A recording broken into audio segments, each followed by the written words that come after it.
armed conflict between societies characterized by its extreme collective aggression, destruction, high mortality rates, and general total chaos. Indeed, armed conflict between societies characterized by its extreme collective aggression, destruction, high mortality rates, and general total chaos never appears to change from one clearly differentiating state to another. During the year of 1945 Anno Domini, that is 1945 years following the conception of Jesus Christ, a common figure of ritualistic worship for many people such as the followers of the four primary Abrahamic religions, was the period at this point in time my father of 2 generations prior to mine serving in the United States Army under the title of an infantryman, and was pondering to himself if at some point, now or in the near future, he would get the opportunity to return to his place of residence and once more meet the female partner which he currently is in a marriage with. He had also hoped he would be able to return in due time to be able to acquaint himself with the male offspring that his female partner, with whom he was also engaged in a marriage with, had produced while he was quite frankly busy shooting Germans with high-caliber weaponry with the intent to kill or maim and successfully assist his country in winning this armed conflict.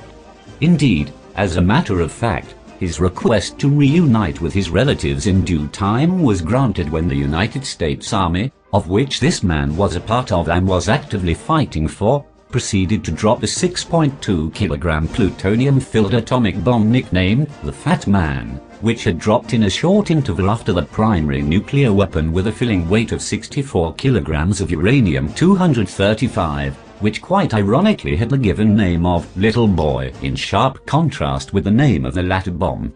These atomic bombs were both dropped over human settlements in Asia, which had been given the location names of Hiroshima and Nagasaki, and much to the dismay of many persons living in the vicinity of the aforementioned areas were not quite pleased by this event.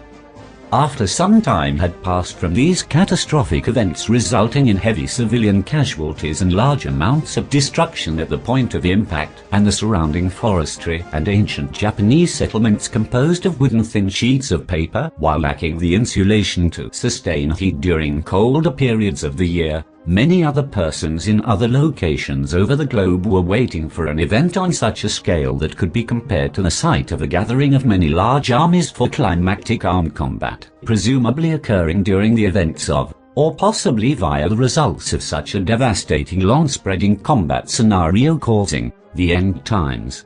Although the direct meaning for which the name of such an event can be interpreted as either a literal scenario which is in due time to happen, or could possibly be a metaphor referring to a similar event which could cause similar amounts of devastating destruction, complete and utter chaos and annihilation, or the possible extermination of the human race and their settlements for an indefinite period of time,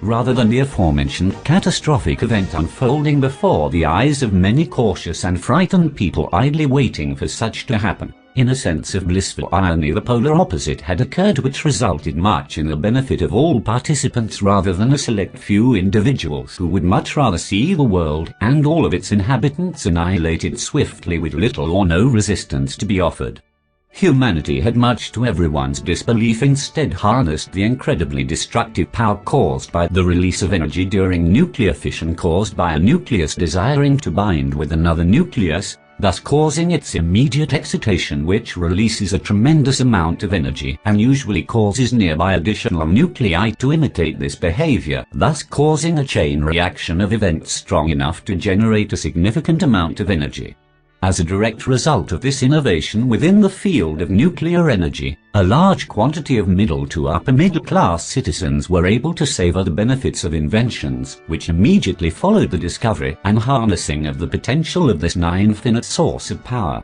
Commodities that a large quantity of these people were able to utilize include, but are not limited to, robotic assistants capable of widespread production, and a diverse array of tools at their disposal with which to serve their contracted purchase, very similar in purpose and price to that of what African American slaves had been many centuries ago.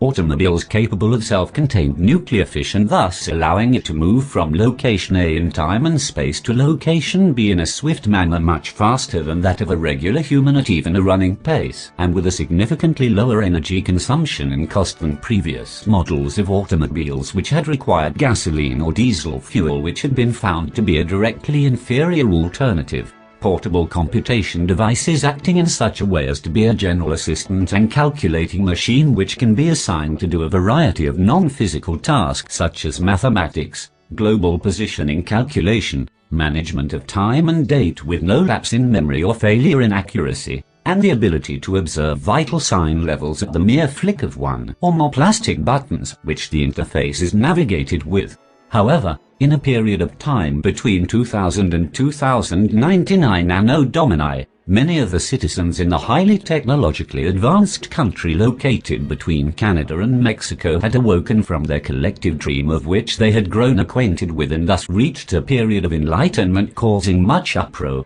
The result of this widespread awakening became evident as extended periods of thoughtless consumption had worked much against in the interests of what the common public desired.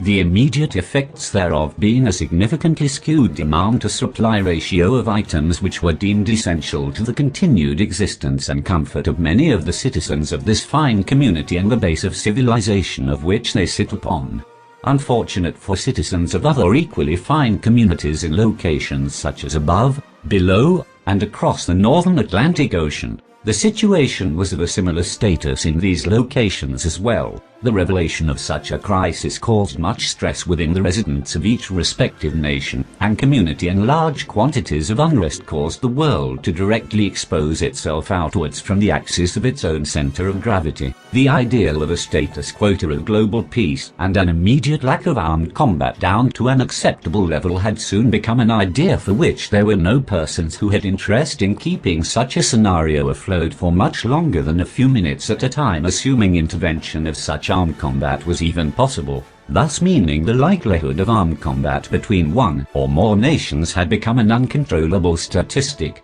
if not an inevitability. Currently, at this period in time and space, my perception and cognitive abilities, in addition to the aforementioned human ability to keep track of time, leads me to tell you that the current year after the birth of Jesus Christ is 2077. In addition, I feel obligated to inform you that, to much of my dismay, most of the globe currently is considering the option of entering armed combat with all major nations and peoples, the results of which would invariably be catastrophic. In addition, I am also obligated to inform you that as a result of this period of global anxiousness, I am reconsidering the possibility that the well-being of persons such as myself, my female partner of which I am married to in a bond of implied high religious or spiritual meaning, and the direct result of our combined efforts during copulation, which had recently been released from the lower orifice of my female partner, which is usually referred to as my son, may very well be in danger from the greater forces at play of which I have little influence over.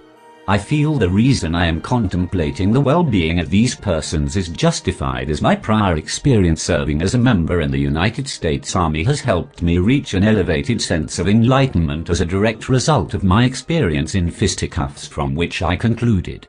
that armed conflict between societies characterized by its extreme collective aggression, destruction, high mortality rates, and general total chaos. Indeed, armed conflict between societies characterized by its extreme collective aggression, destruction, high mortality rates, and general total chaos never appears to change from one clearly differentiating state to another.